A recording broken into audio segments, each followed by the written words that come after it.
கனடாவின் பிராம்ப்டனில் தமிழ் இனப்படுகொலை நினைவுச் சின்னம் சேதப்படுத்தப்பட்ட விவகாரம். 16 வயது சிறுவன் மீது வழக்கு பதிவு. இலங்கை தமிழ் இனப்படுகொலையால் பாதிக்கப்பட்டவர்களின் நினைவாக பிராம்ப்டனில் அமைக்கப்பட்ட நினைவுச் சின்னத்தை சேதப்படுத்திய வெறுப்பு குற்ற விசாரணை தொடர்பாக 16 வயது சிறுவன் மீது வழக்கு பதிவு செய்யப்பட்டுள்ளதாக காவல்துறை தெரிவித்துள்ளது.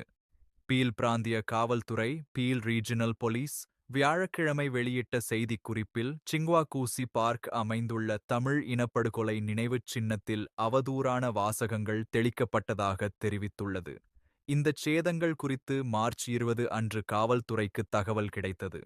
இதனைத் தொடர்ந்து பிராம்ப்டனைச் சேர்ந்த அந்தச் சிறுவன் கைது செய்யப்பட்டு $5,000க்கும் அதிகமான சொத்துக்களுக்கு சேதம் விளைவித்த 2 குற்றச்சாட்டுகளின் கீழ் மார்ச் 31 அன்று வழக்கு பதிவு செய்யப்பட்டது.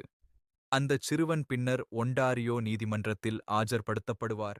இளைஞர் குற்றவியல் நீதிச் சட்டத்தின்படி யூத் கிரிமினல் ஜஸ்டிஸ் ஆக்ட் அச்சிறுவனின் அடையாளத்தை பாதுகாக்க வேண்டும் என்பதால் அவரது பெயர் வெளியிடப்படவில்லை. இதுகுறித்து பீல் காவல்துறை தலைவர் நிஷான் துரையப்பா கூறுகையில், பீல் பிராந்திய காவல்துறை இத்தகைய அழிவு வேலைகளை பொறுத்துக் கொள்ளாது. குறிப்பாக நமது சமூகங்களுக்கு முக்கியத்துவம் வாய்ந்த இடங்களில் வெறுப்புணர்வால் தூண்டப்படும் குற்றங்களை ஒருபோதும் அனுமதிக்க முடியாது. பொது இடங்களில் பாதுகாப்பாக உணரும் உரிமை இப்பகுதி மக்கள் அனைவருக்கும் உள்ளது என்று தெரிவித்தார். வெறுப்புணர்வால் தூண்டப்படும் குற்றங்கள் மற்றும் கலாச்சார ரீதியாக உணர்ச்சிகரமான சம்பவங்களுக்கு துரித நடவடிக்கை எடுப்பதற்காக அண்மையில் ஒரு பிரத்யேக வெறுப்பு குற்றப் பிரிவை ஹேட் கிரைம் யூனிட் காவல்துறை தொடங்கியுள்ளது குறிப்பிடத்தக்கது.